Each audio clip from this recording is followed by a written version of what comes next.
What is going on? We got okay. We're good. We're good. We're good. Mike's going on. What's going on, Rich? What is going on? How are you doing, buddy?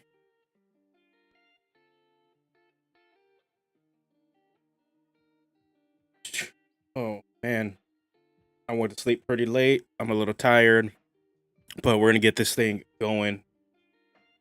Gotta get it going because Radiant Citadel is almost out. Well, music is really loud in my end or myself. Yeah, Journey Through the Radiant Citadel is almost out. Our buddy Eric over at Fry Minis got a preview copy of the book, got his copy early, and then did a quick flip through and specifically looked at the short adventure that is inspired by northern parts of Mexico. And it is official canon now. Luchadors are official in 5th edition. Actually, no, it's just when I redid my what's it called? When I redid my layout and everything, I updated my camera a little bit. So I probably just snapped it back to something cleaner. Same camera that I've been using, a Sony ZV-1, but I think when I redid my layout, I undid a couple of things that were bogging it down. So before jumping into the class, I wanted to actually share a little bit. If you guys have noticed, the channel has a new mascot and that's working as a working logo that you're going to see in a lot of videos. If you guys haven't checked out the how to make impactful villains video, where I look at Stranger Things and how we can take ideas from the latest season and implement them into your game to make a villain that has a little more impact and wow factor for your campaign and on your players. That was the first video officially featuring the Dungeoneer's Pet Goblin pack. And I think I actually can pull him up here. Yeah, I do. I can pull him up here. Let me pull him up on screen. Yeah, the big boy.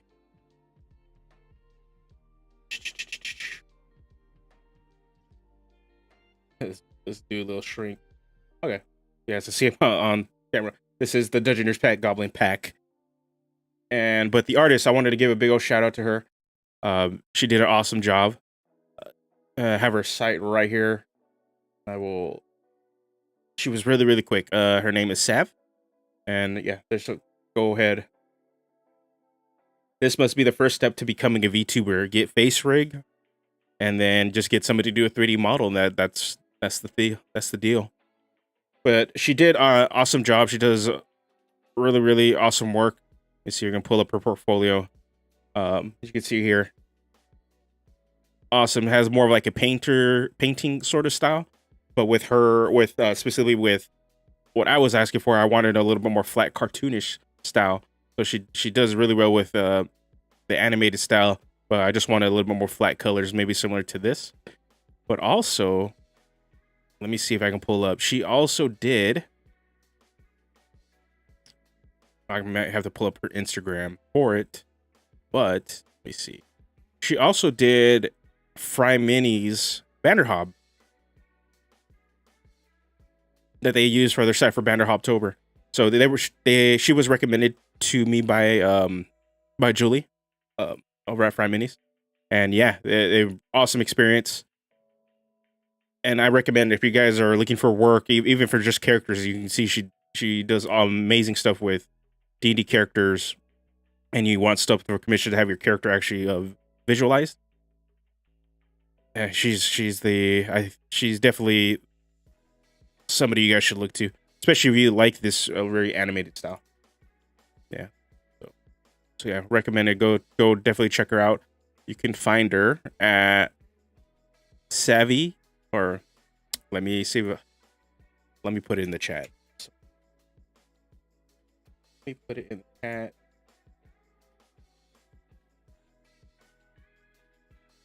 So I could link you guys, and you guys can go definitely check her out. And decently, like, pretty cost-effective rates for work, I will say.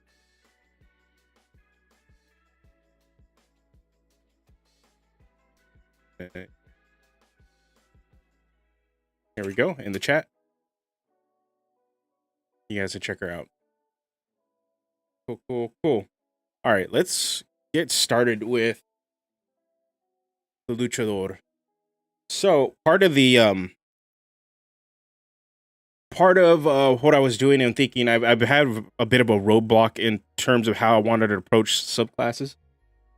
I kind of know what is needed, but maybe not necessarily. I don't think it necessarily went with the approach I was kind of wanting with the class. So being that this is a martial class, and our martial class that gets their subclass at level 3, generally subclasses and classes that get their subclass at level 3 tend to have it that their core class kit defines their role in the combat and in the game in general, while their subclass expands that role a little bit to allow them to play in other avenues, or completely doubles down and allows them to approach their core role in a specific way. What I was attempting to do is have it that each subclass would have altered how you approach specifically the grappling and in the whole wrestling aspect, the grapple shove mechanic, but also by pigeonholing them into a certain flavor and sort of set of moves that you would want to use, which wasn't my original intention in the first place. What I wanted to do with these subclasses is that take on the fantasy aspect of what it means to be a luchador, which was whenever you put that mask on, you take on this persona that empowers you with fantastic elements.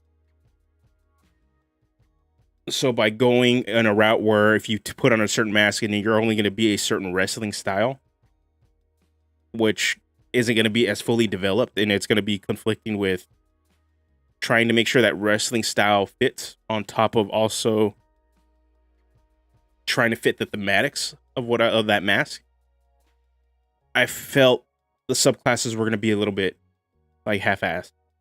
You're going to have each subclass is going to pull in a certain way where it just doesn't feel good. You're going to be short-ended on the mechanics or the thematics of your persona, your gimmick. And you're probably going to be short-ended on how you wanted to approach certain ways you wanted to actually be a wrestler. So what I'm thinking, because originally I was going to code these all specifically, like there's aerial signature moves, so that if you're going to play an aerial angled, pretty much a high flyer, you're going to have more incentive to use those moves. What I'm thinking is kind of getting rid of that and not worry about that for the subclasses. And if you, that you inherently want to play in a more of a high flyer sort of luchador, you're going to pick those signature moves to do that instead. And if you want to be more of a brawler, you're going to lean towards and pick more of a more brawler. Or if you want to be a little bit more well-rounded, you're going to pick a mix of holds, slams, aerials, and strikes. Yeah, exactly, Rich. You bring up exactly what I'm getting at. The mask is the source of power, at least in a fantasy angle of what I'm trying to do. That the mask will be the thing that empowers you in a fantasy setting. The lore with Lucha Mask, I think I still have it up here. That, yeah, this is from Wikipedia, but it's pretty much what it is. When you put on that mask, you're evoking the image of animals, gods, and ancient heroes and other archetypes. So when you take that into a fantasy setting, your mask can be enchanted. It can be empowered by gods, devils, demons, animal spirits, you name it. That's what I want for the mask. And then at the same time, similar to a paladin, if you lose that mask, you still have all those skills of a fighter, so you can play a maskless, which would be the equivalent to an Oathbreaker, until you can find your mask again. So I want to completely redo how I'm approaching subclasses right now. All right. So with this stream, I'm pretty much the idea is to actually kind of scrap the general ideas I have here for subclasses, and then redo the archetypes I'm wanting to hit, and then find names for them later, because these were originally inspired by actual luchas. Yeah, mechanically, you want to go more like Battle Master maneuvers. Exactly, it's flexible, so you build your character in the way you want it. If you want to be more of a high flyer, you're going to pick more of the high flying maneuvers. If you want to build your character more of a striker, more of a brawler, like you would see like a WWE, like Stone Cold. That's how you'd build. But if you want to be more of somebody that's all about power and just slamming people, you take choke slams, power bombs, and stuff like that instead. A little bit more flexible to what you envision your character to be, because luchadors, how they're depicted in pretty much in the US, they're very much leaning towards more acrobatic, theatrical, and high flyer angle. But in Mexico, they're not. They're more they're technical. They're more about grappling and holding. And they do have high flying elements, but not to the extent that they show up here in the US and more in the US specifically. So, but for the scaffolding, like seeing how each thing's gonna break out, I think I still like how this is. So we're gonna get some sort of bonus proficiencies or something that expands the role, or even doubles down and gives role clarity. So what this means is expands role. I think this is more for non-combat pillars. The class itself already has a strong core of what it wants to do in combat. That's what the main part of the class is. So our subclass needs to help push the class into the other combat or the other pillars of the game. Especially if your background and your race choice don't help you do that either. Exactly, yeah. Rich, bringing it up. Technicals versus rudos. So yeah. So I'm still liking this, how this is. And then also we need to have some sort of bread and butter signature move spending mechanic, something that's gonna allow them to spend momentum die. So that is core and that is evocative for the mask and the persona. This is going to be more of your bread and butter feature that you're going to spend more on. But the goal is that, you get your core subclass signature move. And then later on, it gets some sort of upgrade. So, and then at level 6, my goal is to have a momentum state-based feature that's going to be more defensive. This is to correspond with, let's go back up, with how momentum works over here. So whenever you have a momentum die, you reduce any bludgeoning, piercing, or slashing damage taken by your luchador level. This is actually suggested by Terran, Indestructible Boy. Instead of doing, the typical damage resistance you would see in a barbarian, that you reduce the amount of damage based off your luchador level. So at level 2, okay, you're only reducing any damage taken by these damage types by 2. The only thing we need to kind of consider is, and I'm gonna put a little note for myself.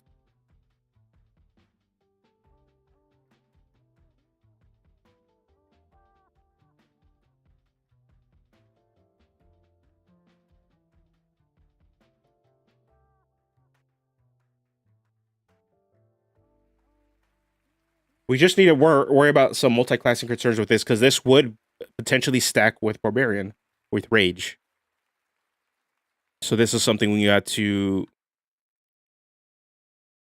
make sure that you're not dipping in a barbarian to make a better lucha. And so yeah.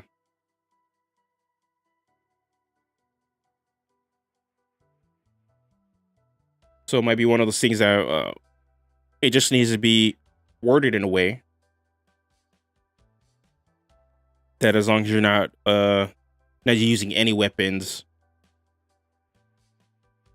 and wearing armor, like this would happen, like you would be able to do it. But momentum die is a combat only mechanic, so it might not be that bad. So that's the one thing I'm concerned about. We need to, with the barbarian, is taking a dip in a barbarian to get rage, make momentum, and being a luchador better. Okay. Other than that, yeah, that's what really the big thing is. Level 6, another defensive feature that's as long as we have momentum, we get it. It's just something that's always on, as long as meaning it's a combat oriented mechanic. At level 11, we need an extra attack like feature that brings up the power level of the class. I'm thinking maybe something that first idea is like it needs to equate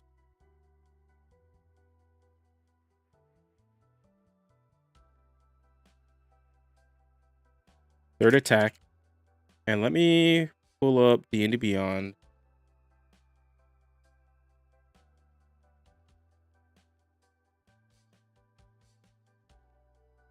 Pull up D&D Beyond.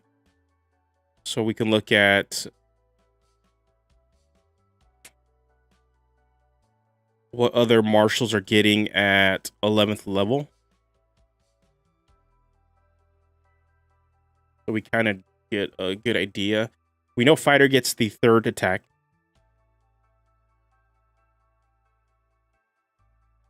The rangers,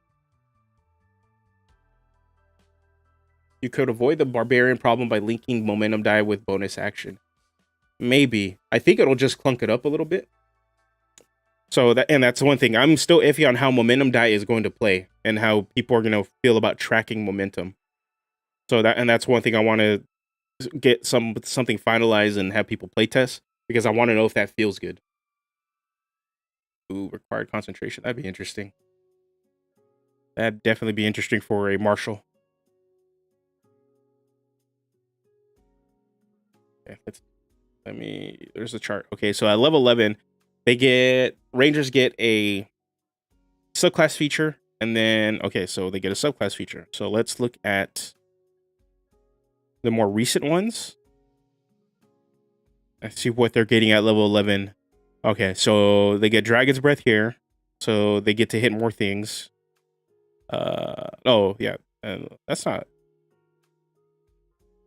You're highlighting Fey Warden, but I clicked right. Okay, weird. And let's see, Fey Warden. What do they get?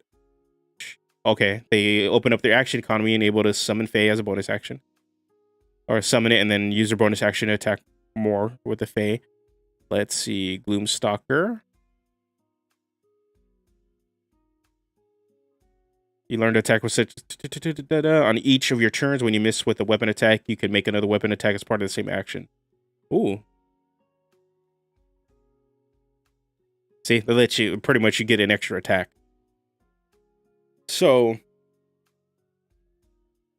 I'm wondering,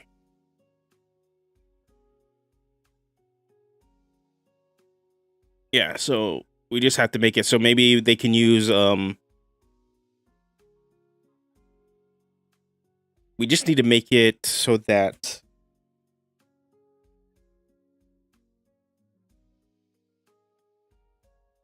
a flavorful way for them to get more attacks or get more damage in. That aligns with the thematics from what it's looking like, at least. Let's see what the barbarian gets at level 11, so we kind of know what we're going to be looking at. They get Relentless Rage. So starting at 11th level, your rage can keep you fighting. Okay, so we already have a mechanic like this, so we don't have to worry about that. Let's see what our sad monk boy gets. They get their subclass feature. They get an additional key. Their die size goes up, so they have kind of a lot going on at 11. Okay, I want to see what the more recent ones are doing, because let's see. Let's go Astral Self and we'll go Ascendant. Go Ascendant Dragon. Get a better idea. The power of your Draconic Spirit now radiates from you, warding your allies or inspiring fears in your enemies. As a bonus action, you create an aura. It radiates 10 feet. Okay, so we get the Frightful Presence. This is not really damage oriented, or like it's get to survive more, but I don't necessarily think it's all Cobalt Soul. Wrong one. Astral Self. The more defensive features, powered arms. Okay. We're getting a little bit more defensive combat features from what it looks like. I want to see Mercy. Mercy. Way of Mercy. You can now, when you use Further Blows, you can now replace each of your unarmed strikes with the use of your hand without spending key points. Okay, see? Go. That's what I'm thinking. That'd be pretty sweet for a core feature. The only thing is, we really do need an 11th level feature.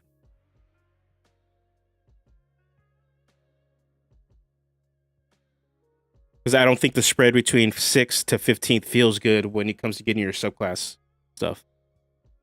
So, I'm wondering. Because, yeah, let's look at... Oh, wait. Keep going back. Let's go look at the Rogue. Because Rogue is like the biggest example of a subclass spread. Subclass archetype spread that is frustrating. Right? You get your subclass at 3. You don't get another subclass feature until 9th. So that's whole 6 levels. So say we were to do that, in that for this class that would even be worse. Right? From 6 all the way until 15th. 9 whole levels. That's a big spread. But I would like that. Like, you would at some point you could spend you take your action to take a special action or something that allows you to do 2 lucha moves, 2 signature moves. That gives that combo feel that King has in Tekken, where he can link all his grapples and his holds and stuff together, and his slams. Last one, I just want to take a look at and see what they're getting at 11 level improved Giant Smite. They just straight up get more power, more damage, very straightforward. So yeah, and those are all class features. The only ones that have subclass features are the Monk and the Ranger, but the Ranger plays along the same lines, just gives you a thematic idea for it. It gives you a thematic approach, which I think we can play into. Okay. So, we need to scrap all these things. I think I'm going to shove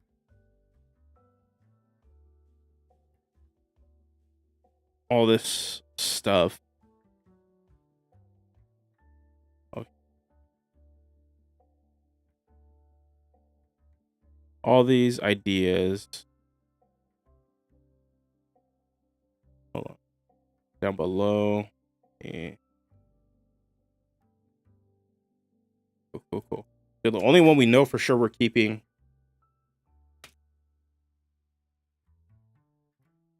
Maskless. This is the idea page. I don't like throwing stuff away. I just like moving it out of where I'm not going to use it. So we need a bread and butter mask, right? We need a mask that is just going to be your standard I'm a good guy lucha. This is going to be inspired by classes like or wrestlers like El Santo, but also who else? Nacho Libre, like just your generic luchador that's just going to be really well rounded. Kind of how you kind of see in a lot of the other martial classes, right? You have your champion fighter, your open hand monk. Believe it is, I forgot which one the paladin their basic one is, because everybody kind of forgets it.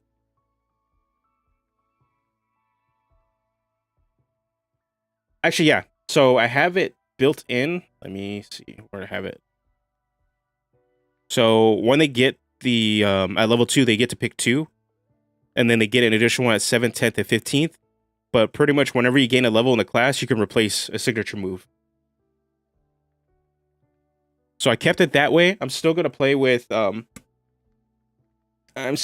idea to see how good that feels. Because the other idea would just be to have it whenever you take a long rest, you just replace them.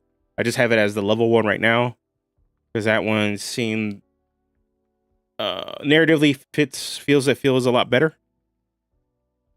Just because you do need to take some time that you're gonna like not use a certain move, that the next time you kind of level up, that you've trained in another move that you're gonna replace and change your whole routine around. So yeah. So definitely, yeah, that was one thing I consider. Like, yeah. At the same time too, I'm probably gonna put in some like in the appendixes and stuff like that, answering some just generic like basic questions that I think are gonna come up about how DMs could incorporate the mask ideas and losing mask and regaining mask, so people can change their subclasses, and ways to just straight up change and give the okay to change your signature moves. Give the DM the okay to do that, so that if the player generally just doesn't like how something is playing or feeling.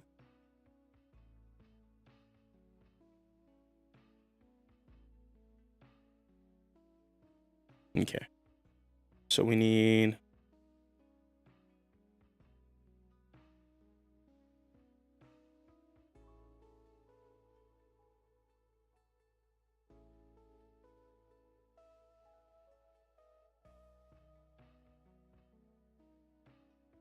Excuse me.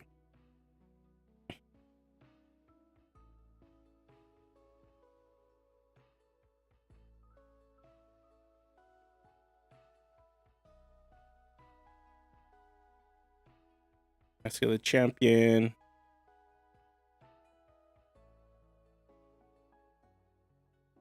And then the good guy option. Vanilla good guy option. We still want maskless. For sure. I want to take some ideas and get rid of it. Dirty. This is going to be more of a dirty fighter. But interesting enough, PAL drivers are banned in Mexico. They're a banned move in Luchador. In Lucha over there. So for sure, I think that's what we're going to kind of want as one of their main moves.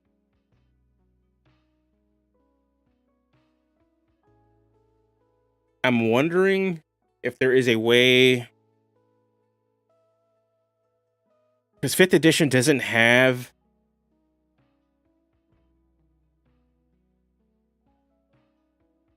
like positioning rules in a sense. Like if you're like there's no incentive to attack somebody from behind. There's no incentive to do to attack and get bonuses for being crouched and stuff like that. There's nothing like that where for attacking somebody from the side or anything. And that's, for me, it's like, oh, that'd be fun with this character. Like they get incentives for being maskless from attacking people from behind, like always getting cheap shots in.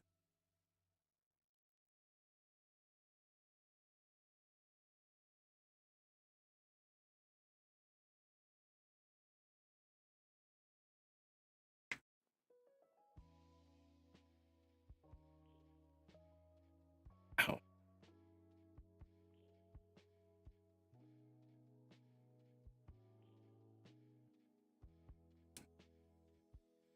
Okay. So let's... Yeah. Okay, so I'm trying to think. Let's go. Okay.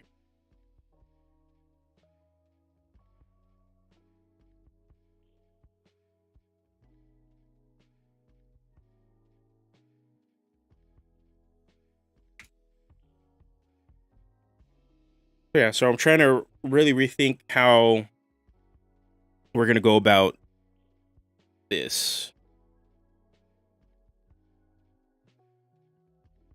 And the subclasses and what we can get out of them.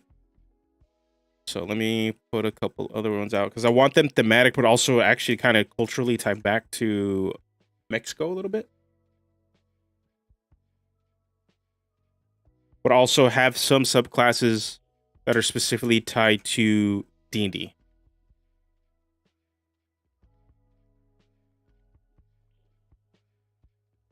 So mask.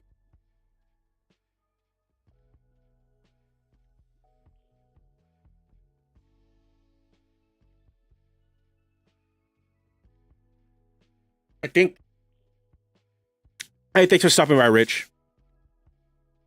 Thank you, buddy. Always good to see you, man. I think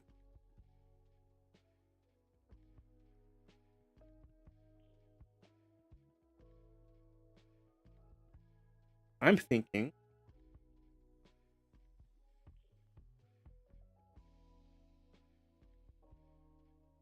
I'm trying to think what exactly we're gonna want. One idea is to do some sort of wildcat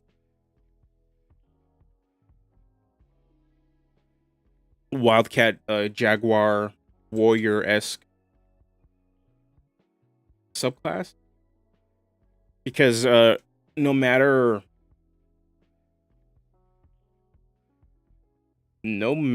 whether it's like Japanese wrestlers like Tiger Mask or like even in video games King, there's always some sort of wrestler that takes on the persona of a cat.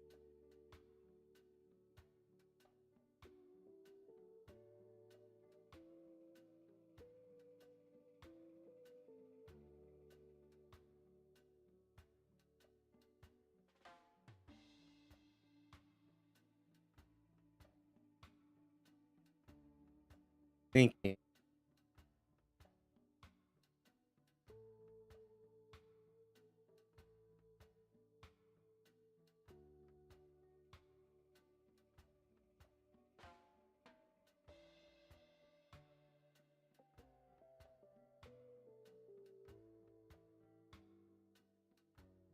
So I said I'm thinking like yeah, we have some sort of like cat mask.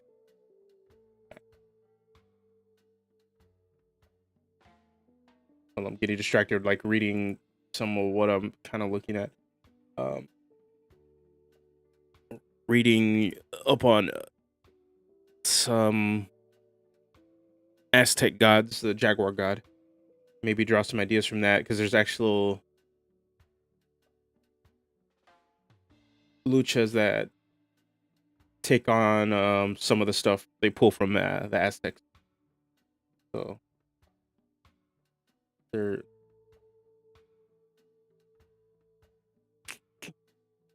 I wanted to see cat mask, cat. So,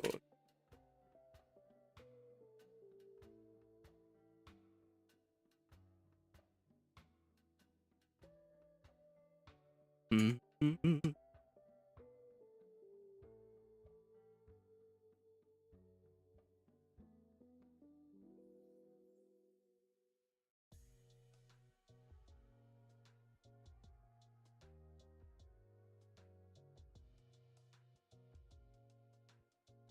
I think okay.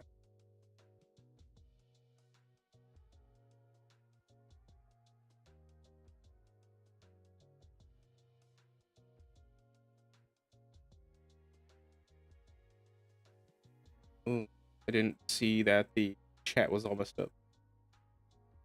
Yeah.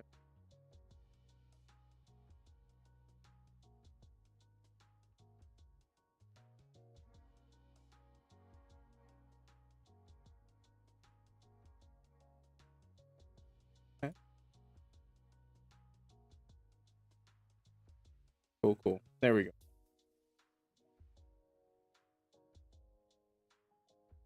Trying to think.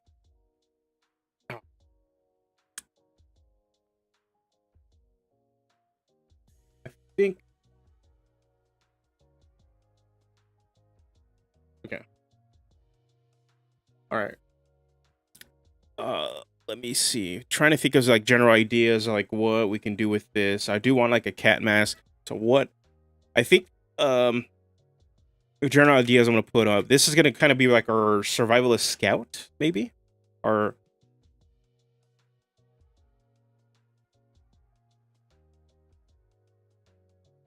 exploration base subclass. Potential climbing speed.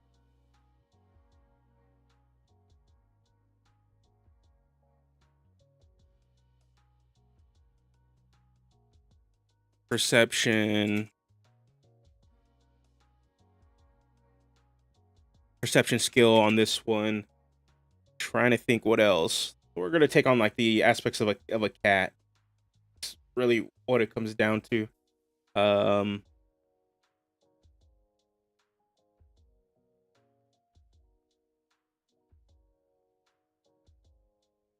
speed.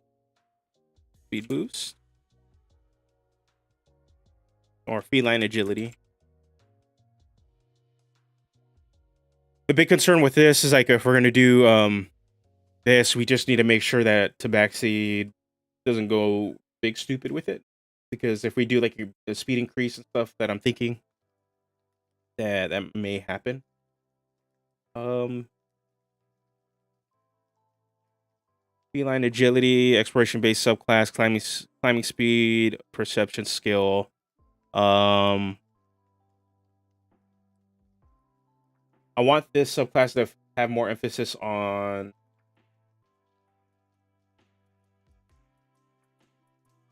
I don't know. I don't know what I want the class emphasis on. So we got climbing.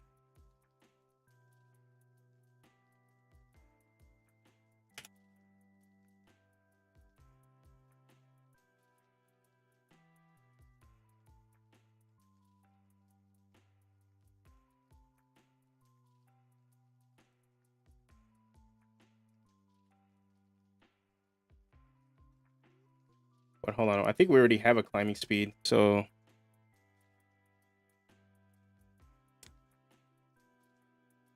think we already get a climbing speed and lucha libre. You have a climbing speed equal to your movement speed, yeah. So that's. I don't think we need to put a climbing speed. They already get the class inherently gets a climbing speed. So yeah, this is gonna be more of the I'm thinking exploration based subclass. So we get the perception skills. They can track.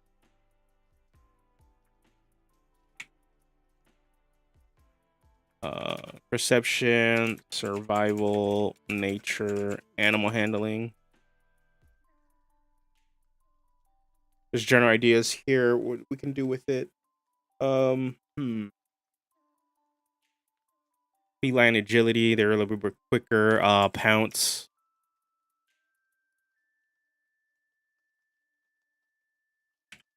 A pounce attack.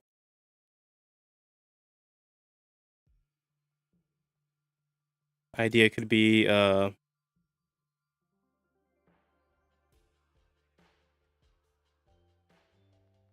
triggered by movement.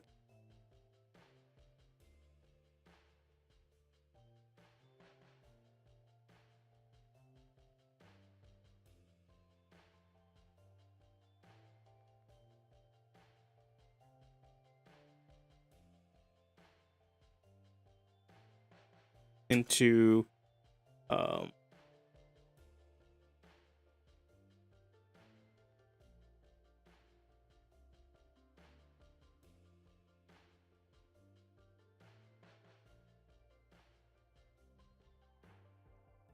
thinking that. So it's like a triggered movement. So like any charge move, they pretty much you have to kind of like get some momentum build up. You have to actually run at them. You're gonna pounce on them, and then by if the attack is successful, they're knocked prone, and you're grappling them by the end of it.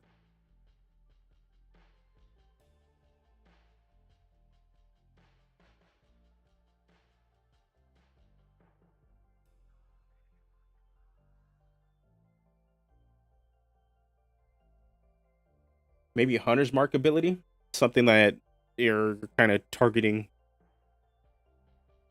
Let's pull up D&D Beyond again. Generally, we just want to see. I want to see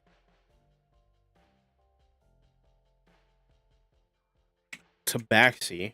Also want to see Shifters.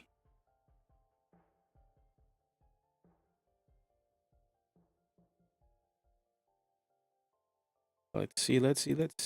Tabaxi race. And then we're gonna see Shifter.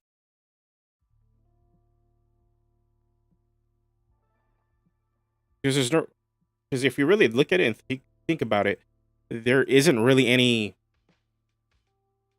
subclasses, right? There's no subclasses that are cat inspired, at least officially.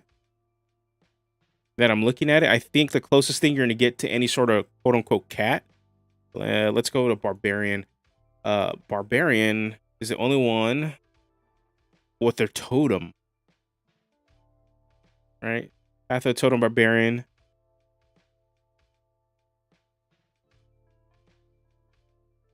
Has Tiger, so increases your leaps, increases your jump speed. Excuse me. And then you have, again, Athletics, Acrobatics, Stealth, Survival. Okay, that's actually something we need to look at. So Perception is like the big one that I think it would actually be really good. Survival. I was completely off base by nature, but Stealth.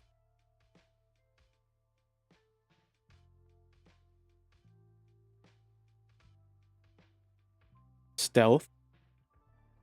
And what is it? Acrobatics.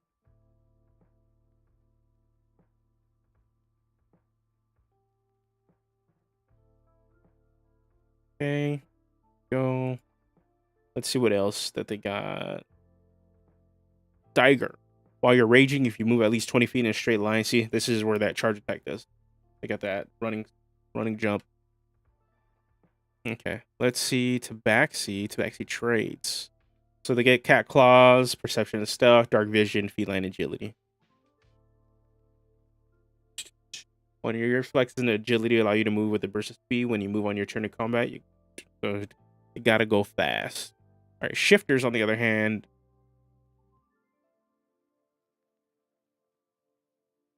Shifters. Yeah, where rat, where tiger, swift stride. So let's look at this. So in D&D, it looks like movement speed, increased movement speed is like the big thing when you're looking at cat. Maybe we can also take survival-based class, subclass, exploration-based subclass.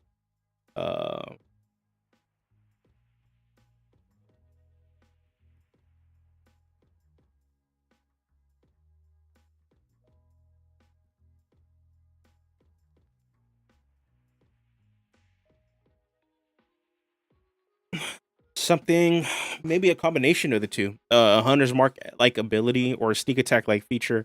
Not so much in terms of like increasing additional damage, but maybe in how they function.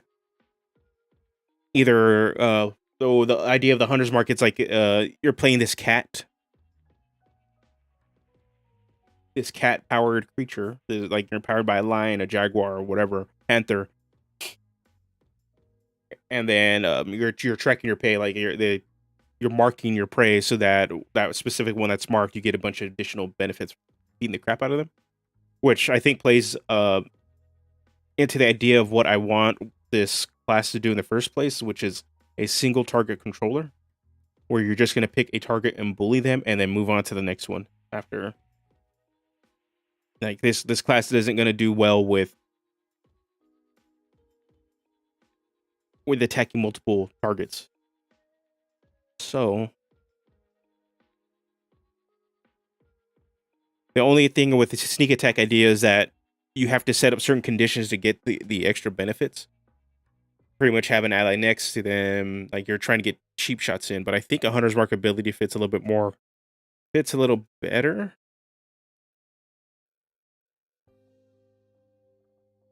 Excuse me. Oh man. All right, so we're gonna put the IDs on here. Other mask ideas, because I don't want to get kind of locked in right now. I need to let things sit. Other mask ideas. One dragon would be another good one. That's really D&D tied.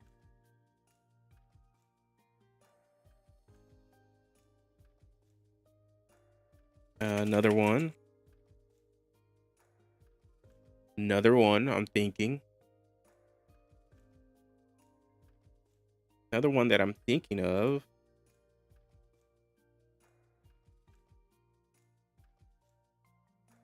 Some sort. I know I had the Azure Fiend on here, but yeah, a fiend based one, so that you have that devil or demon. Your mask is like haunted.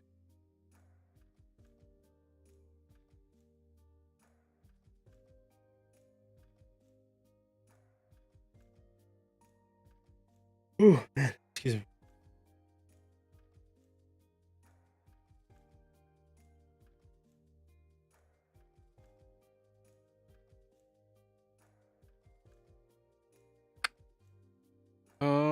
Dang, trying to really come up with some other ideas for some subclasses. I had one, then it went away. Master of the Dragon, Master of the Fiend kind of just fit with some ideas.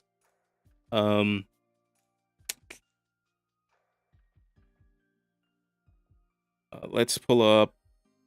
I want to pull up our other dragon subclasses, and also sorcerer. Let's see, and then I also want to pull up Dragonborn. Pull up Dragonborn. Let's this. Dragonborn. No. Okay. So now we got regular Dragonborn. We got chromatic Dragonborn. We got gem Dragonborn. Ravenite metallic. Okay.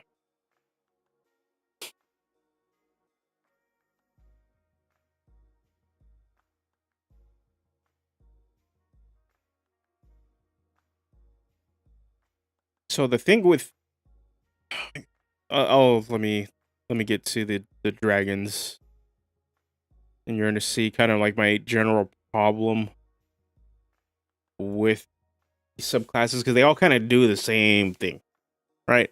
So there is some sort of thematics we do need to follow, but one of the things I kind of want to avoid too is like some overlap in mechanics that kind of feel bad if you're going to play a Dragonborn, any Dragonborn class or subclass option that just so happens like you want to take the dragon features too. So, and you're going to see this a lot. So let's see. You don't see it too much with a sorcerer, but if you're looking at the Drake Warden, right? Somewhere in their class kit, they get a dragon breath weapon. And away the Ascendant Dragon Monk, you get a breath weapon, right? And it seems kind of standard. They function differently from the race options, but still, you're just getting a breath weapon.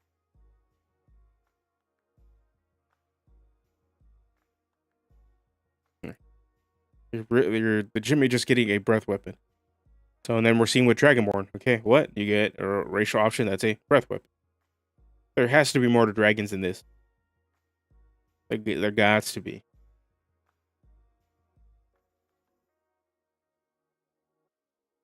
There has to be more to that. I don't see how there can be.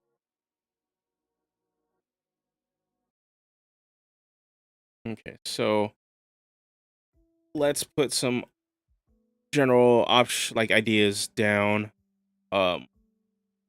I think getting choose draconic lineage. I know they're sort of moving away from this, especially if you look at the Drake Warden and then the monk. They have it so that you kind of like choose the damage type. So they are moving away from the idea that you're not tied down to a specific draconic essence or draconic lineage. But while mechanically that makes you flexible, and that's something maybe to consider, narratively, actually like the idea that you're tied, especially as a luchador, your mask is tied to a specific dragon. Maybe the mask itself has like the scales of a dragon. So either the dragon's long gone, so the whatever draconic assets and magic is like the last remnants of that dragon, or maybe that mask, because it has the scales, has some of the direct draconic spirit there. So when you put on that mask and you actually fight, you're you're channeling the actual dragon, and that dragon kind of possesses you, and you guys are fighting together in a sense. Or you can go kind of the warlocky route, and the fact that you have draconic scales on your mask and it's tied to a specific dragon, good or bad, that you're either you're a champion for them, or you're trying to break away from their grasp. They have some sort of hold on you because you're drawing magic through a conduit from them.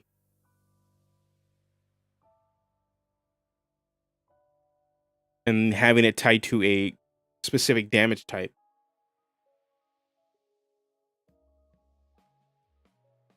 would tie you to a specific dragon, and it would be a fun narrative, and it would be something as a player you have to really think of, and then toss it to your DM and be like, hey, I want to play a dragon lucha, a dragon luchador, that their mass is made up of scales of so-and-so dragon in this setting. So I'm going to take on these features are going to take on these powers. Also, the cool thing I'm thinking about this, the more I'm talking through it, this gives us the elemental subclass.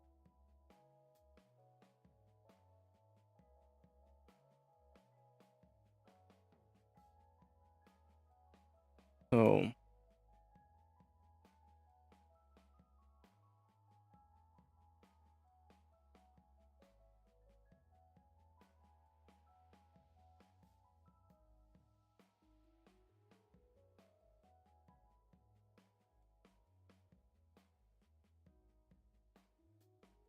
yeah, this is a bit of a balance of what we have to kind of look and see. Of one is narratively stronger, that I prefer. The other is mechanically flexible, that promotes not funner is not the right word, but does promote. It's more player friendly. Is actually the way to look at it. So option one I have here: choose draconic lineage for the damage type. That is narratively centered, narratively focused. You being able to swap damage types like the ranger and the monk, that is very much player oriented and doesn't necessarily have a strong narrative to support it. It's just friendlier to player experience, and how good it feels when you're attacking. Of course, like you never. It's like you're a fire based dragon or any sort of fire based option, and then like half the things you fight are gonna have fire resistance. You know, you don't want that to happen. Every once in a while, I think it's okay as it like if you're on the DM side to throw in stuff that has strict resistances, and and the player needs to figure out how to overcome that challenge. But also at the same time, as a player, that's not, you don't want to be facing stuff that just constantly is resistant to everything you do. Every once in a while, it's good, but not all the time.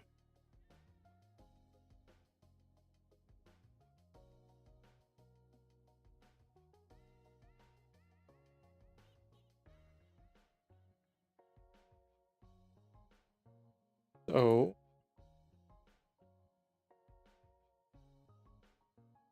okay. other ideas that we can put on here. Let's just put it on like breath weapon, boring.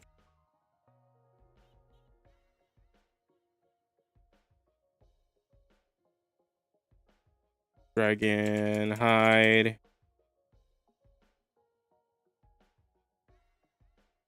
Dragon characteristics. Scaled skin and wings.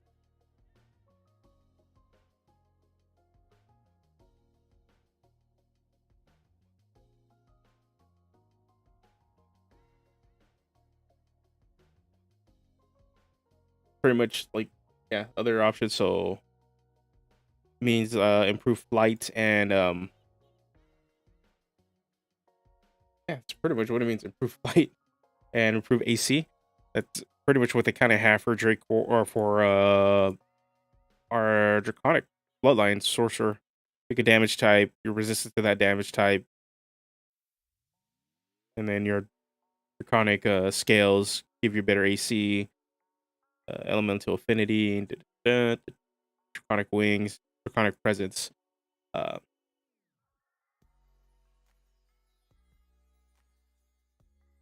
It's a little bit boring. Yeah, for me, that's definitely a bit boring.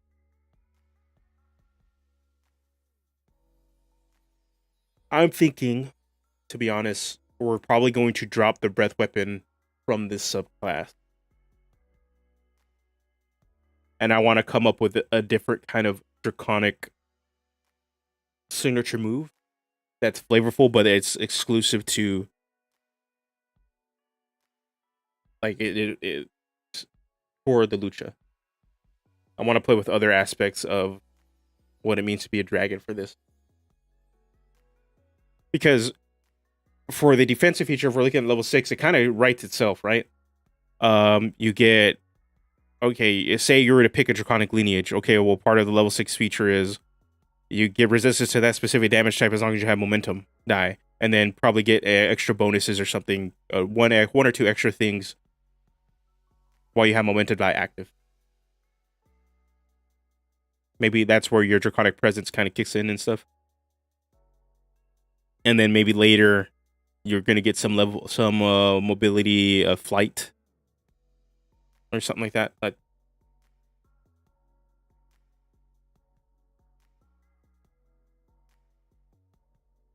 excuse me. Oh, yeah, there's that.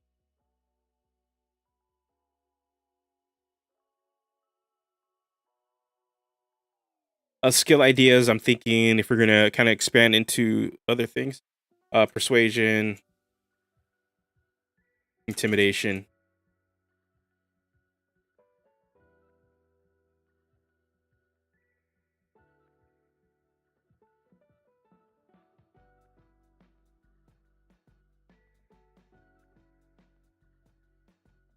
Pretty much, the lucha is already good at doing these things. So it's gonna kind of just double down on it. So it might just be a thing where either we get to add strength to these, or maybe not give them expertise, but give them something a little extra for just using one of those options. Let's go.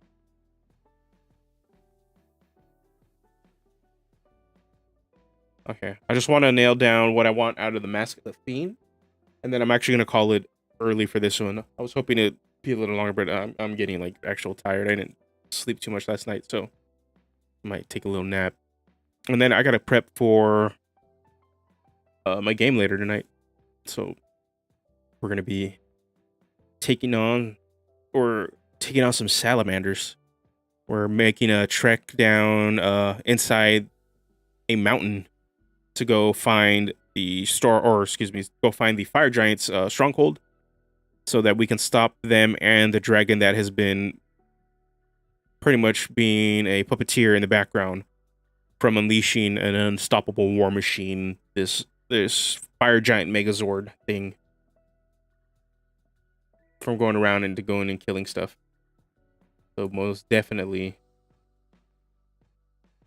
I'm gonna I need to prep and see what spells I'm gonna need for that.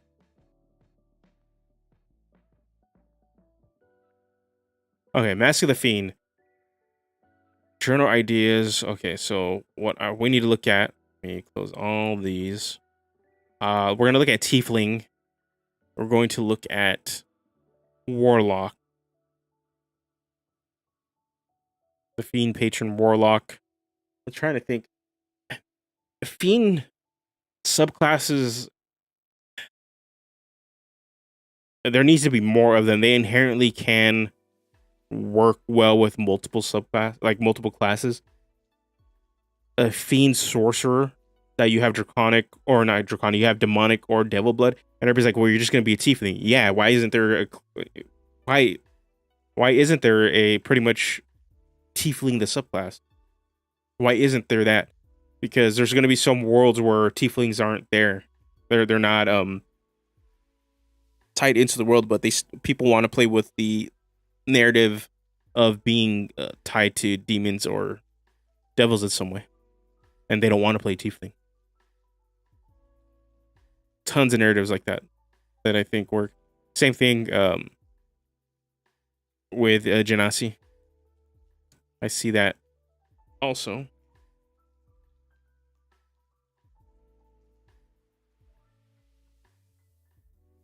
Tiefling. Yeah.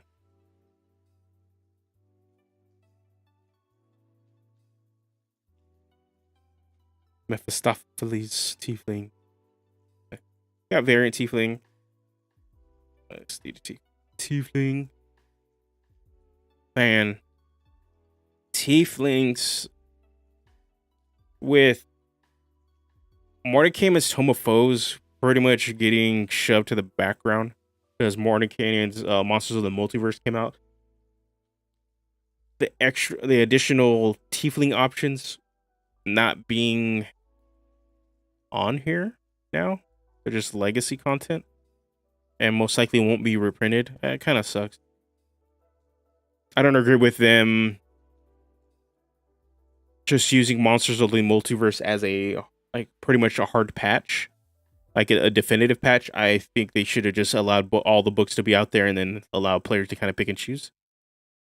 If they were really worried about Adventurers League, they could just straight up say these books are no longer allowed for Adventurers League and just like use Monsters of the Multiverse version. Like, not that hard. Okay, so what are we going to be looking at?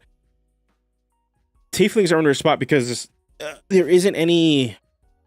When it comes to fiends, the fiends are lumped into demons and devils. They're lumped into in the same category, but they don't operate the same. That's why you have like the big story of the Blood War, where you have devils and demons fighting each other. But mechanically, there is legitimately no difference. They don't differentiate them whatsoever. Because there was some rules for Tieflings to be a fiend version of them, when traditionally they are all tied to devils. But to some extent, a Tiefling can be tied to or have the blood of a demon. Now, I don't know if they're kind of getting rid of that and just have it that if you're a Tiefling, you have devil's blood. And then, but if you have a demonic blood, you're not really a Tiefling. They're gonna introduce something else later. That'd be actually pretty fun.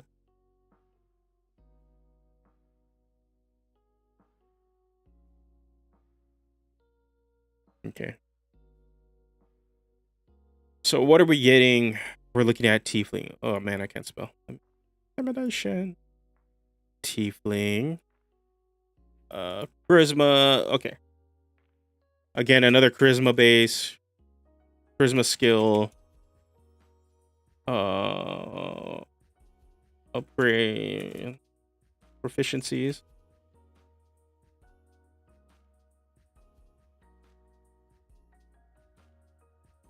Let's see. What else are we getting?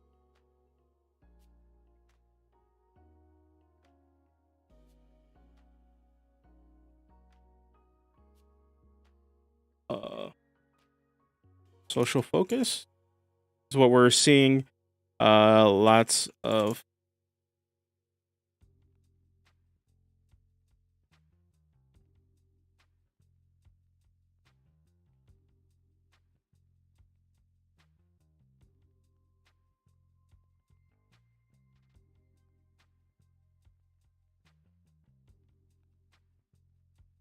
I don't mind these two options being here to against like two elemental based options.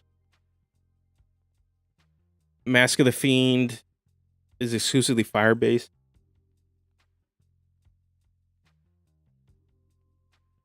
The Druid kind of has, I would say, in their subclass kit, their subclass loadouts. You have a Druid of the Land, and then you have Druid, a Wildfire Druid.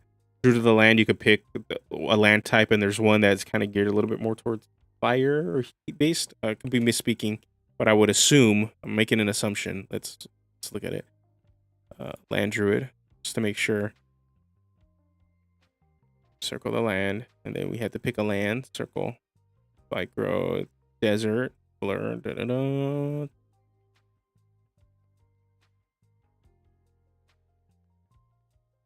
Okay, there is none. That's fire based. Oops. That's something to consider then, that we don't want some overlap. Well, okay, no. Warlock still has overlap because you have the Genie Patron, they have fire spells, and then you have the Fiend Patron that has fire spells. So it doesn't matter. It's okay that there's some sort of overlap with this. So Warlock tends to have, or the Fiend Patron has a lot of fire-based spells.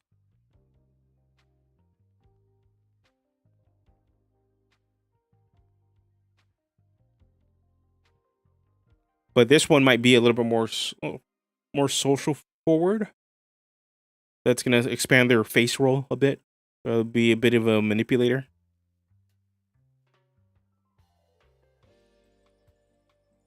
Yo. Yeah, that's what I'm thinking. I'm redoing the subclasses. I've taken a different approach to it. So I'm trying to get some ideas for fiends. Still want a mask that's tied to devils or demons. But I'm looking at our demonic and devil options, and they're pretty, player options at least, and they're pretty sparse.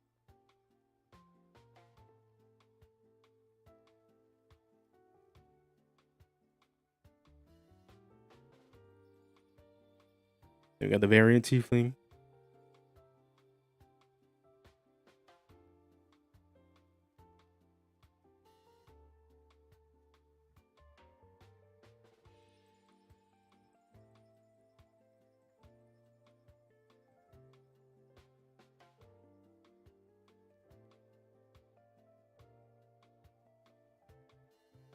Charm, enchantment spells.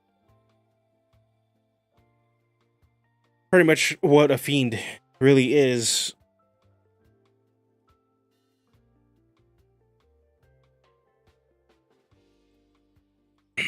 So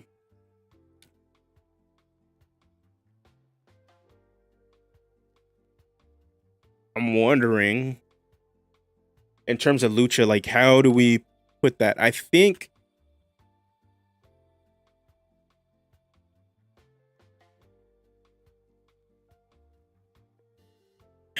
I'm trying to think, because normally, like, wrestlers that are tend to say that their powers are drawn from hell and infernal planes,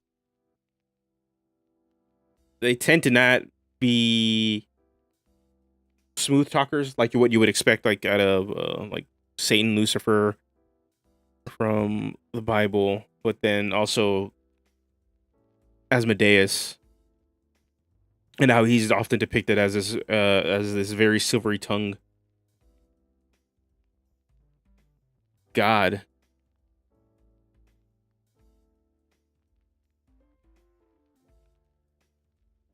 So I'm wondering if we're not going to go that charming enchantment route and more of an oppressive presence of something that causes fear.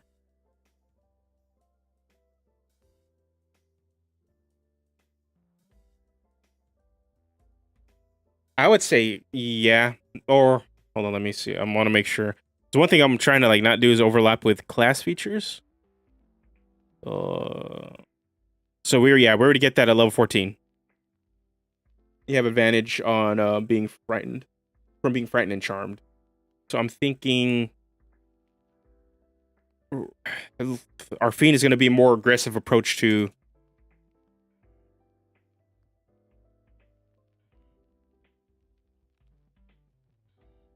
This might be too close to the dragon mask.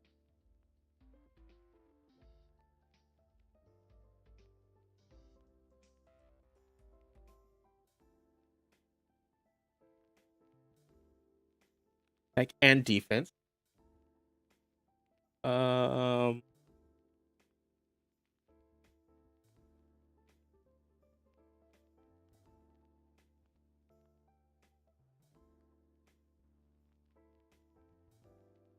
I'm wondering.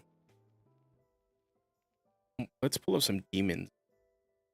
I want to see. Or can we pull up monsters? Want to get the monsters, please? Monster Manuel. Demons, demons, demons.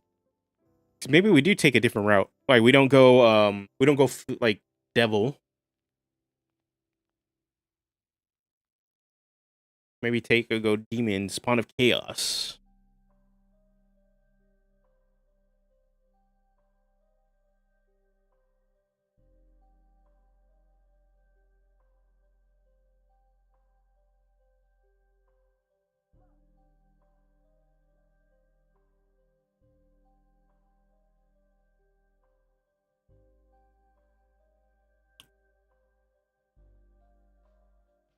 I'm thinking a demon might be better off.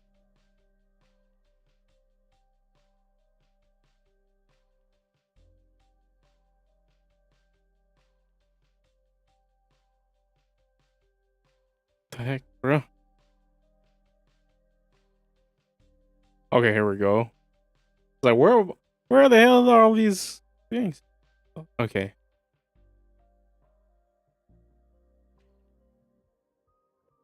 Fire aura. They freaking explode. Okay. Walgura. Running leap. Nate spellcasting.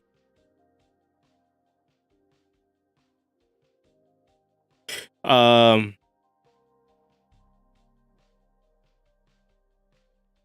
Less devil, more demon based.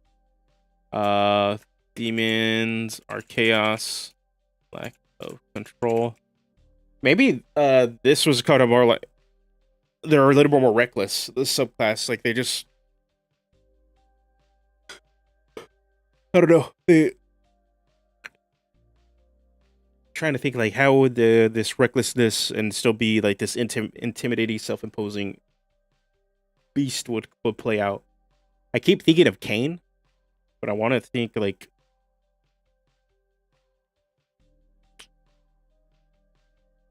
because there's Blue Demon, but that's old school lucha. See if I can get something on the YouTube.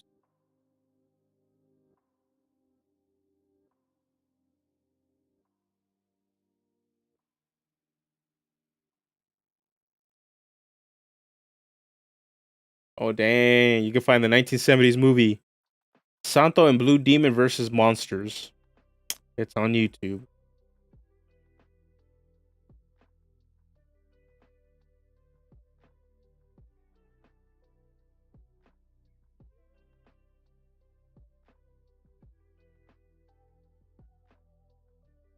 That's funny.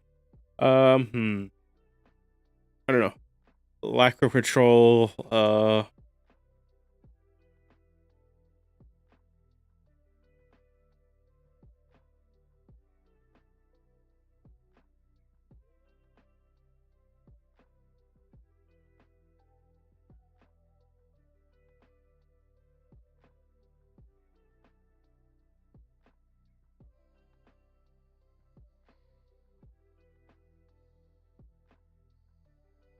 Okay.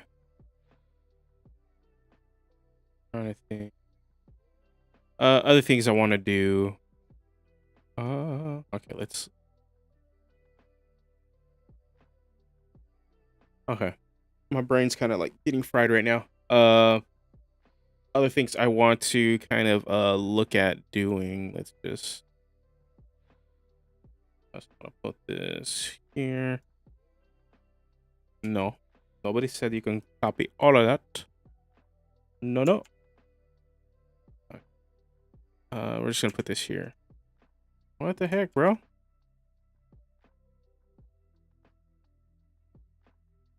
Hmm,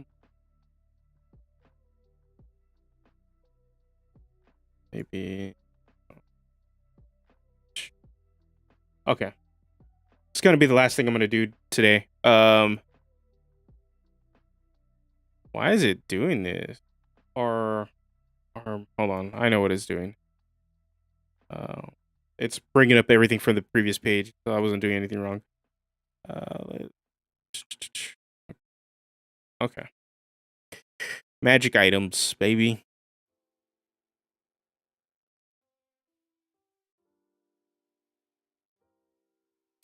Yep. I think we need to look at paraphernalia of like what makes up a luchador. They already get the base mask, right? But I think this is where we can actually put our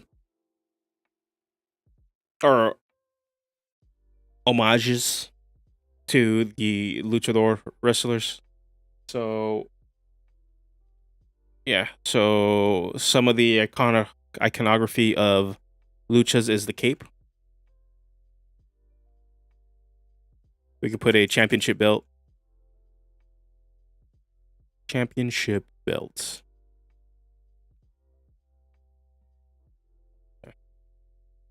We put championship belt. Let's see. Botas, boots. Bota boots. Knee, elbow pad. Knee and elbow pads. What else? What else? What else?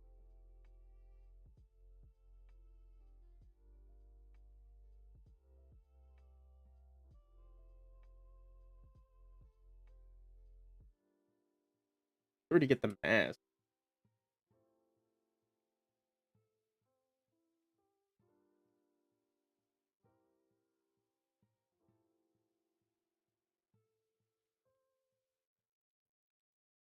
Where to get the mask?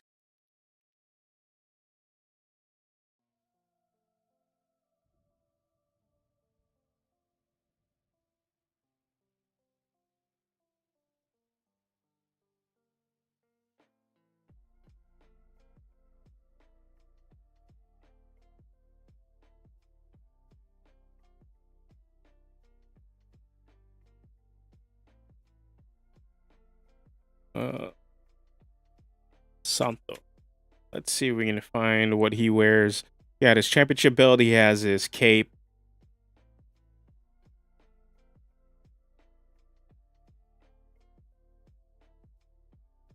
Pretty much it. And then you got your knee pads, elbow pads if you use them, and then your boots.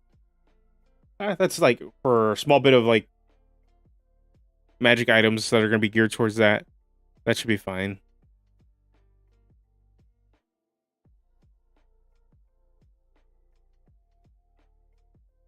Funny part, Santo has like two kinds of capes, two colors of capes of all things. He has the an iconic red one, but then he also has a silver one.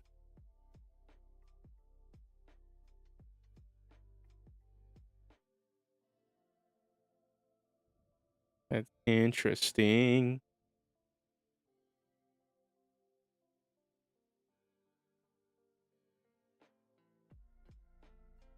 That's what I'm thinking too. Maybe that's what the cape could be. Honestly,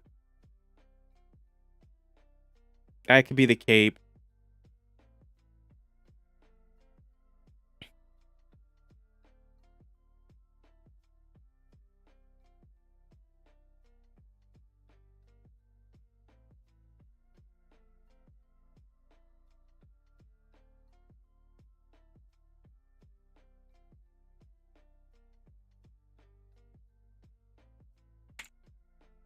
Yeah, that's what I'm thinking the cape would do. And then probably something a little extra. Hold on, let me make sure. I don't want to make sure this overlaps with High Flyer. Let's see. Beginning at 9th level, you are adept at attacking from great heights. If you jump before attacking your creature and you take no falling damage from the jump, and the attack deals an extra 1d6 bludgeoning damage for every 5 feet you fell before making the attack. It takes this damage regardless if you make a melee, shove, or grapple. So we have it in our kit.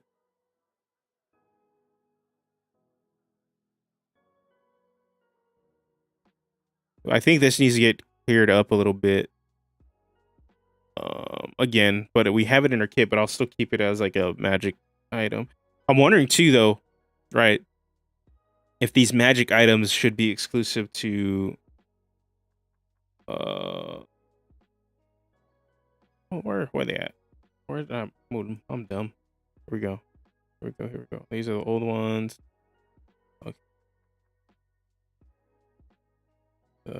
Okay. These. There we go. Yeah, that's right. That's what I'm thinking. It's like, yeah, I was like, man, this does sound familiar. You know, it's built into High Flyer. So when they hit 9th level, they'll be able to have this sneak attack like option so that whenever if they jump and attack onto a creature, they don't take the fall damage from it. I think that feature needs to get cleared up because I was reading it and I got a little confused. So that does need to definitely get cleared up, but that's the intention. Oh, the cape? Let's see. I wonder if we can do that. Normally there isn't a magic item, like if you're gonna put it out there, that is geared towards a specific subclass. There are ones that are built to be geared towards a class that have a class restriction. But one I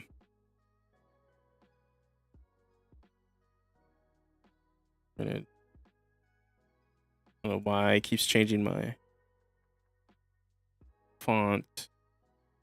Luchador mask.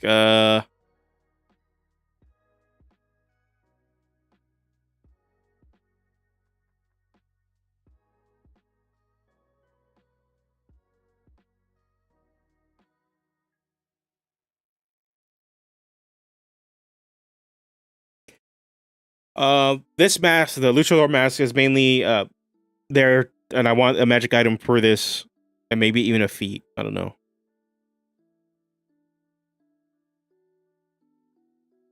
I want a magic item to allow other people to do lucha stuff. So maybe, actually,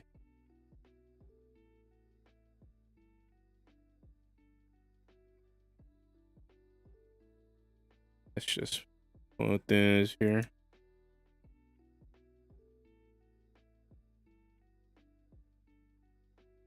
Beats.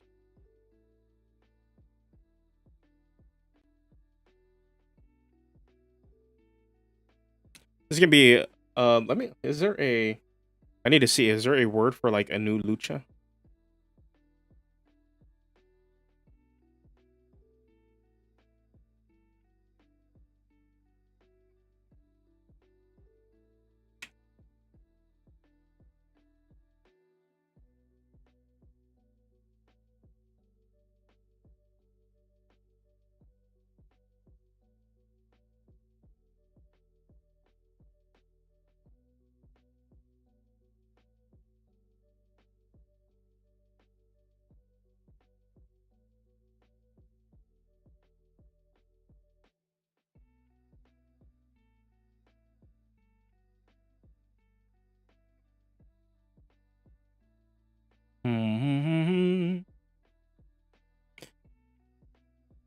New challenger. Yeah, I just want to say, like, is there a slang word or like there's terminology that they use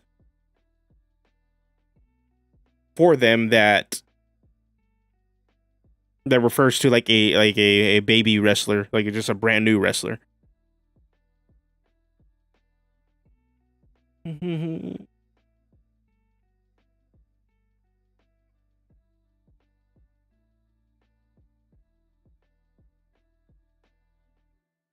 So it was like, yeah, that's perfect.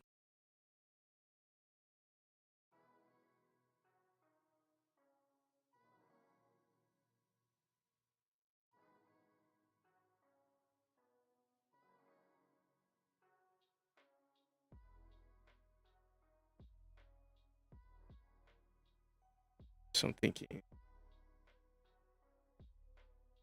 Lucha initiate grants 2 signature moves or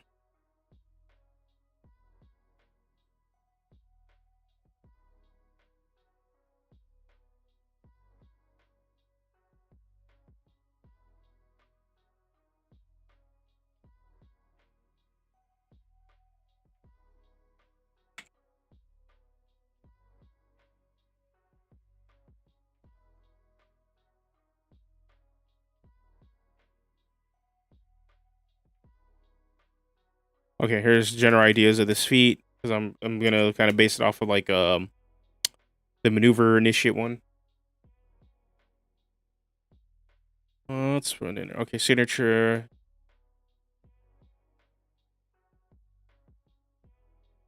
Grants 2 signature moves.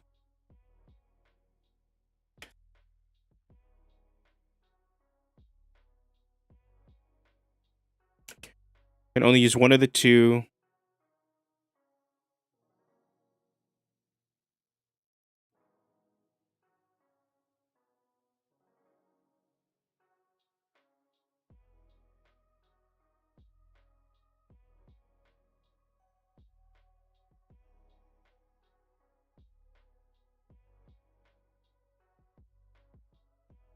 General idea.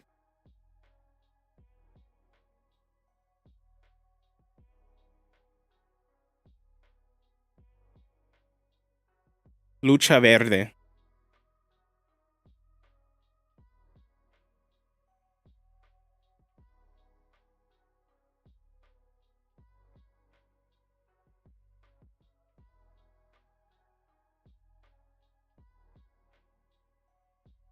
Um.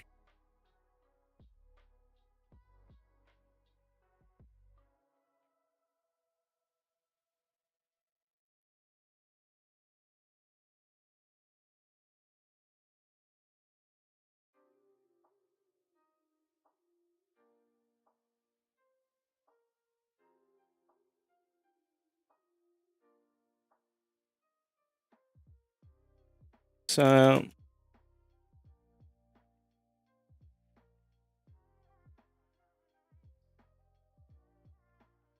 Yo, what's up? Just messing with ideas right now.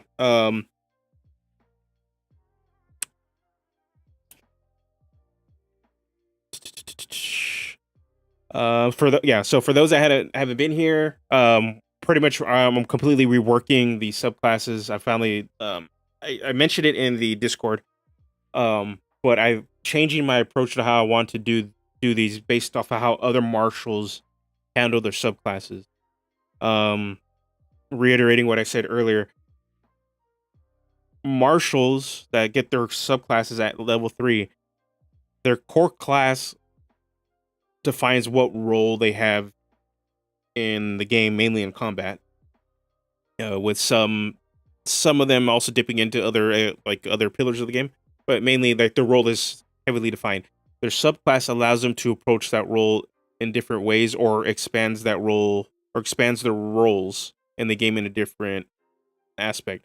But mainly, they do this main thing that they're meant to do, and the subclass just allows them to approach it differently, or allows them to do something a little extra. So, with that said, the way I originally was approaching the subclasses is that I was attempting to force the subclass to fit not only a thematic angle that I wanted, a thematic spin, but on top of that, force them into a certain combat style that's associated with wrestlers completely. And what I know would have ended up happening is that it would have forced the lucha to play in a very, very weird way. Where, yes, you have incentives to only do slam attacks, for example, but you still have the option to pick other things. but you really just want to do slam attacks, right? Force and meaning you're not going to be incentivized to kind of just play with the range of options you have. On top of that, trying to add in a thematic element on top of it, you're going to pretty much get half a subclass where you don't feel you have enough of the thematics and enough mechanical way to support the forcing of using only certain maneuvers.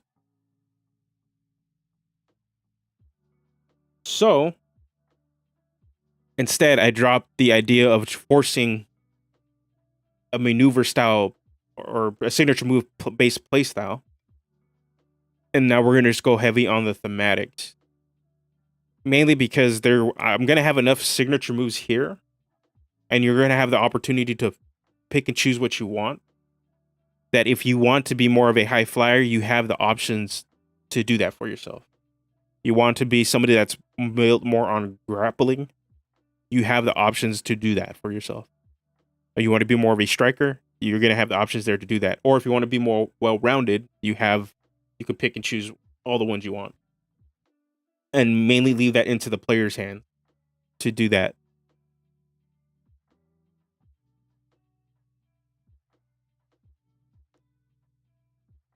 And keep it kind of similar to how the Battle Master fighter does it. They you can build the Battle Master in any way you kind of want it and need it to be. And your subclass or that whole subclass kit doesn't force you to play in a specific way.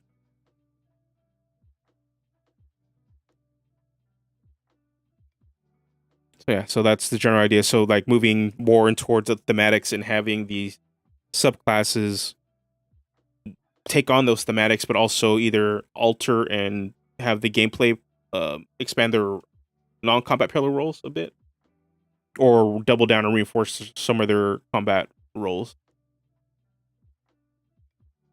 Yeah, because the one thing I was figuring out was like and it was creating I was hitting a wall because I was like, well, I want to do this holy base subclass, but I got to make sure that's also a grappler, somebody that can do holds really well.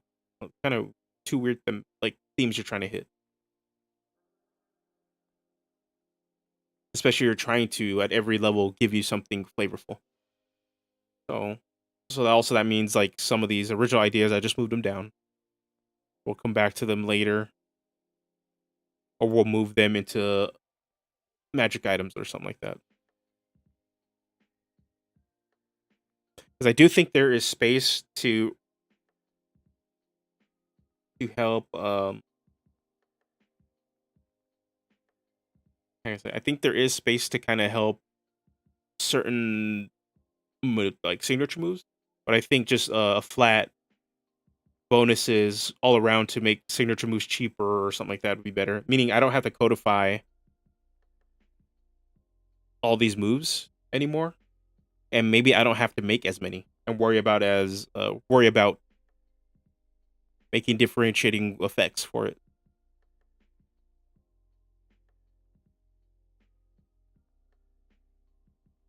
Because that was also part of the problem too, right? We had to make sure we had enough slam attacks so that if you're going to be more of a slam wrestler, well, okay, or a slam lucha, you needed to have enough options to choose from, so you feel like you have it. Same thing with high flyer, the aerials. We needed enough of those, and same thing for holds, and same thing for strikes. So it's just like we just drop this signature move system, not have it codified anymore, and just worry and focus on just having enough options for people to pick and choose. It makes it a lot easier for you. At the same time, too, a lot of wrestlers use certain moves to help set up some of their big slams and their aerials, and to kind of pigeonhole you to only be like, well, you're the aerial, so you're more incentivized to pick a Hurricane Rana and constantly use that. But part of wrestling is to do the clothesline, do the drop kick, and then set it up so that you do a frog splash or something like that. So like I wanted to be able to allow people to do that stuff too. So yeah, so this has kind of opened up a bit more of like, okay, how do I approach the subclasses now and still add fantastic elements? One of the ideas I had for a subclass, and I probably should write it down because it was still inspired by like Santo, was to go all in on some sort of like mini cleric idea, or like a mini paladin, some sort of holy warrior. I'll write it down here. Um,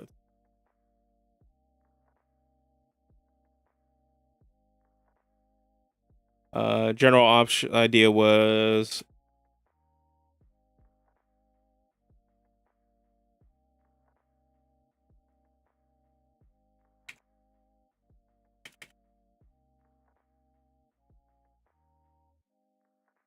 skill proficiency.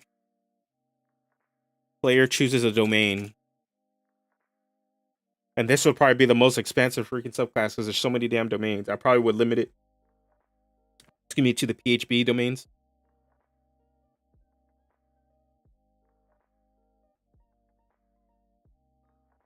Actually, it would need to be written in a way, I think, theurgy.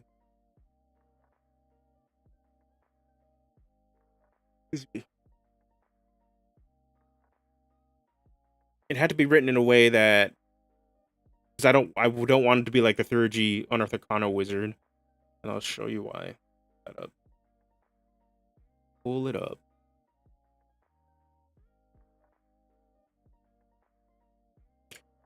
Theurgy wizard is kind of busted. This is why I never made it. It eats up it makes the wizard too good because it pretty much can do everything. It eats up at the cleric's thing, so not only like you're gonna be a healer and a wizard, like you get to do all the spell stuff, and on top of that, also get to do everything the cleric's meant to do, making the cleric not valid. So this is why I never made it. Make a taco domain, but I think there is some sort of avenue for a holy base domain, but I just don't want it to be a mini paladin. Right.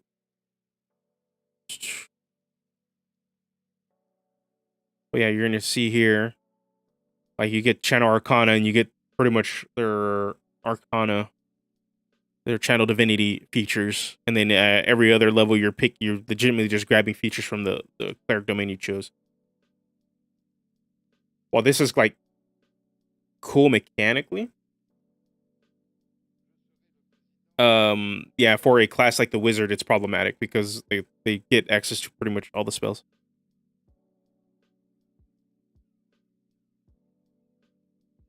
But thematically, for a gets free, yeah, food and water for free, yeah, dumb. Oh, for the taco domain, yeah, make a taco domain, also postola domain, food and water for free.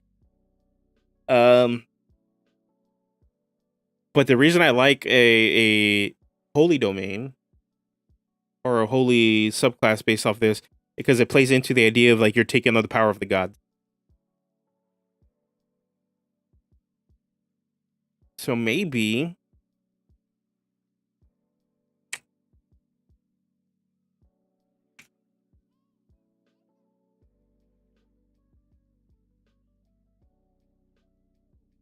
Divine Soul Sorcerer we need to look at instead of writing it.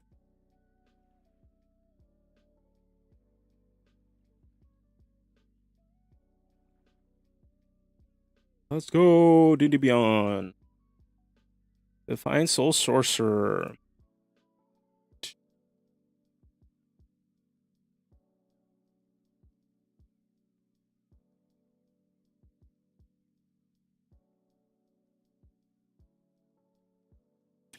Would this be the healer domain?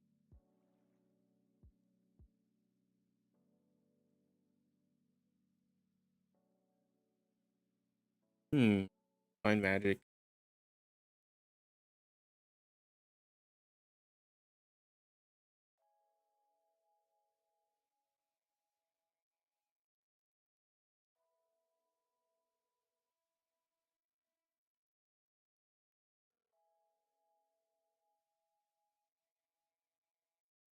Thinking, and this is gonna be the last thing I work on right now. So I'm trying to think, and then I'm gonna I need to take a nap. I'm starting to feel it. I got some stuff I gotta answer.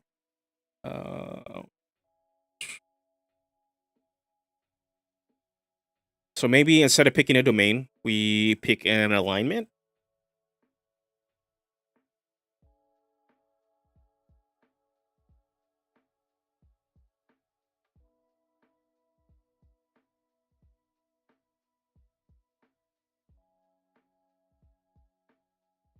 So one problem I have with the divine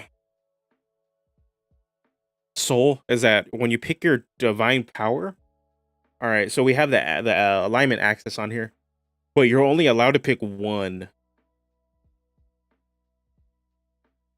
and you get one extra spell, right? But gods are not on a singular alignment.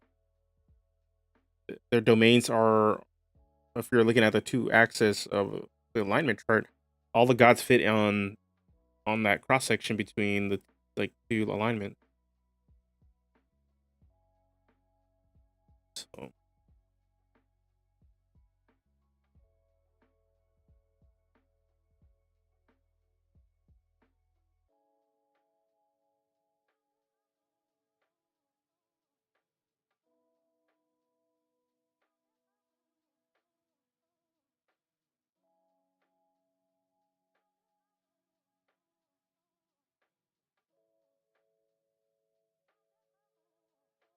I'm thinking that you pick good or evil and lawful chaotic, and then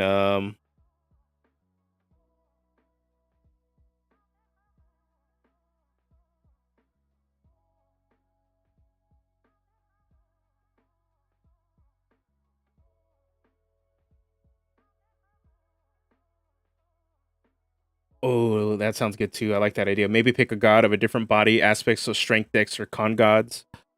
That's true. Um, yeah, because the only thing I'm worried about with this is that it might step on maybe some of the ideas I have for the Mask of the Wildcat.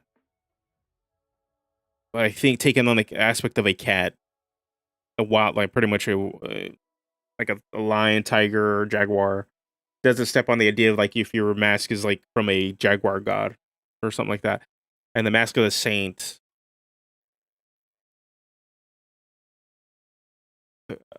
it's kind of like it's.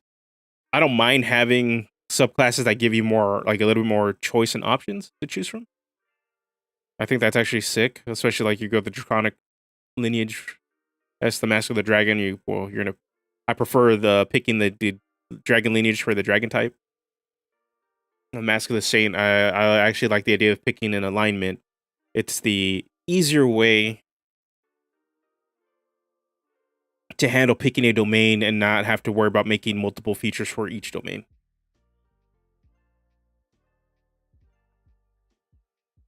But also, I think with this class subclass, we can um, include some of those ideas from El Santo, which was bonuses to tech for wrestling aberrations, because he fought aberrations, fiends, and undead. I would want to say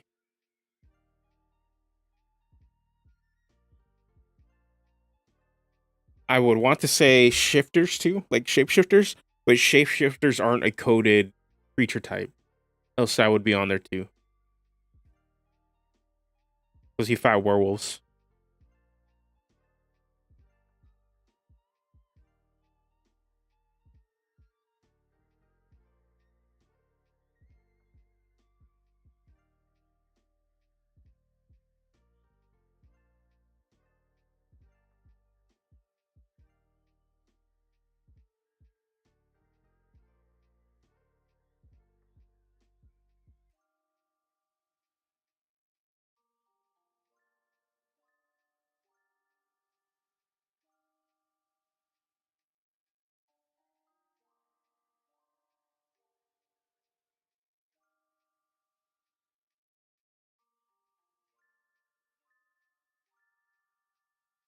All right.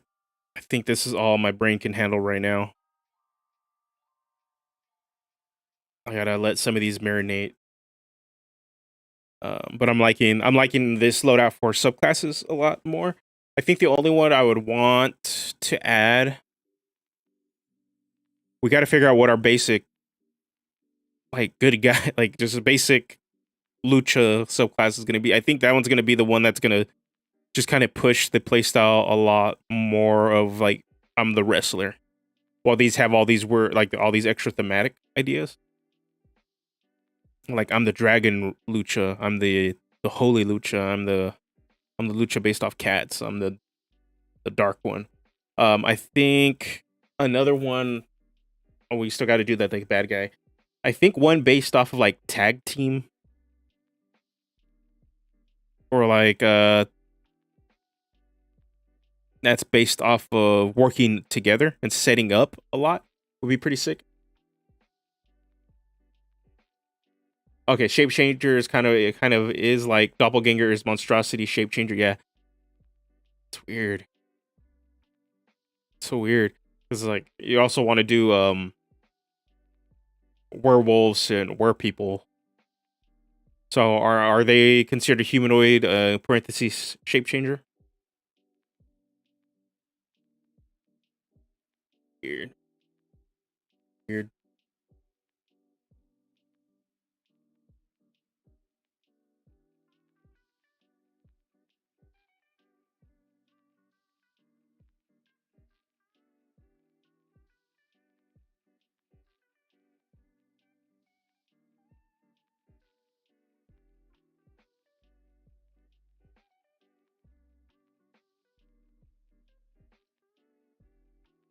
You're down on spell.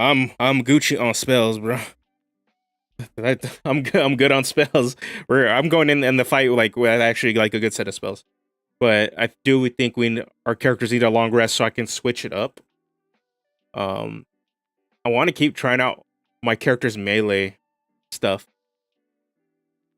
because I want to see like if I actually like it. I'm not sure if I'm digging it so far right now. I don't know if I'm just down to do to sit back and just shoot. Still need to feel it out.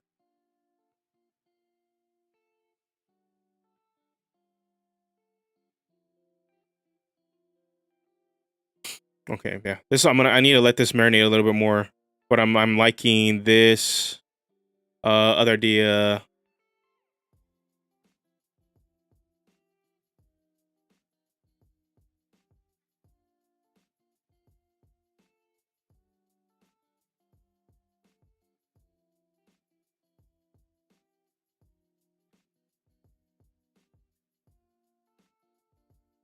Maybe make it not so much based off of alignment, option one, but taking Awesome's idea, looking at the oaths and stuff for a paladin, pick an ideal, and then this would be like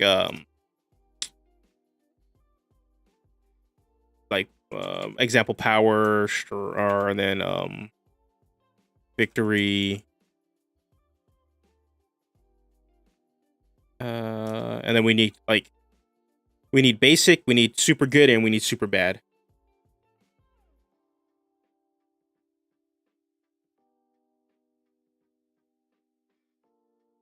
Not slaughter, but like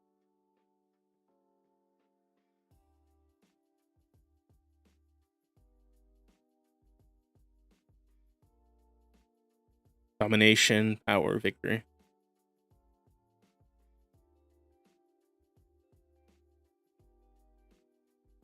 Something like that, where you pick one of these ideals and you become like a champion of that ideal.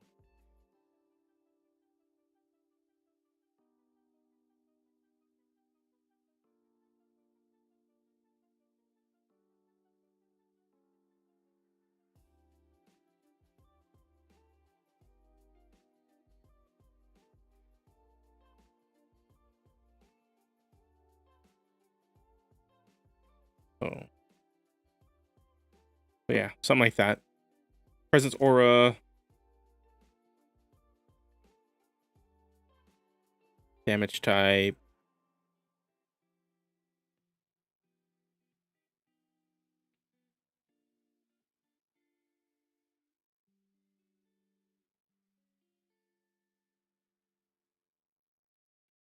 Something like that.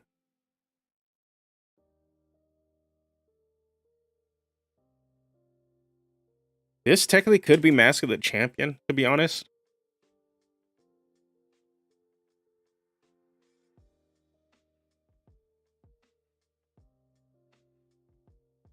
So who knows? All right, I'll think on it. All right, so what I got going on this week? This coming week, I don't think there is going to be a video. I don't think I'll have the character build video up in time. But definitely I'll have it ready for the 29th, by the end of the 29th, though, in like another week. For sure, there's going to be no live stream on the 23rd. I believe I'm going to be going out of town that weekend. So it'll be a week of no content from me. Doesn't mean I'm not working on stuff, but I will be doing some stuff. Let's see. From the week of the 29th. On the 30th, we will be doing a live stream. Phil Kearney and Flute Sloot will be joining me, and we're going to be talking about Session Zero. About like the different things we do for Session Zero, how do we improve Session Zero, and different ideas and different techniques you can do when setting up your Session Zero sessions, so that you can create a better and healthier game. That's like the thing we're wanting to discuss. So all three of us are going to talk about our Session Zero approach, hopefully to help other people that are trying to figure out what they should be doing for Session Zero, even if they want to start doing that, to help them out so that they can better organize their game, also help generate ideas for their campaign, and also to kind of get players in line and have that player buy-in. Yeah, I'm hoping to get this done, Lucha, like solidified. Really want to get this class solidified. I think as soon as I have like a hard subclass done, there's enough options here that it's playable, and then it can go into like testing one phase while I finish the rest of the other subclasses and stuff, so that we can kind of figure out where it's at, and then we can start after it's all done, format and get this ready to go somewhere. Either I don't know where I'm going to put it up. DM's Guild seems like a solid option just to get it up there, but I have some reservations about putting it up on there, just because, like, I don't know, I feel like this is like my baby, and having ownership of it, complete ownership of it, it sounds pretty sweet. Just to say like, yeah, that's mine. But at the same time, I think DM's Guild presents an opportunity to get a little bit more eyes on it than I think what traditionally would be there. Or maybe I'll just finally get around to setting up a website and have it put on there, and then also give access to patrons and subscribers, and have them get it, be able to get it as a thank you for free. Still thinking of, still trying to figure things out. So yeah, I will say this class is getting done by the end of the year. That is a goal for me, is to have this done by the end of the year. I want to get it done sooner, but also creatively, I have too many plates that I'm balancing between regular content and then trying to do this. So yeah. So thank you guys for showing up. Thank you guys. Rich was here earlier. Awesome Soul, Drunken Yoda, David. I'm gonna go take a nap, then prep for tonight's game, kind of go over my stuff. And then yeah, and then we're taking a little break this week, and then we'll be back at the end of the month and hitting it pretty strong for the next month also. If you guys haven't checked out my Vecna inspired video, go ahead and check that one out. That's my most recent how to create more impactful villains for your games by stealing from Stranger Things. So definitely check it out. That was probably one of the funnest videos I worked on. So yep. Until then, guys, you guys have a good one. Thank you guys for stopping by, and peace.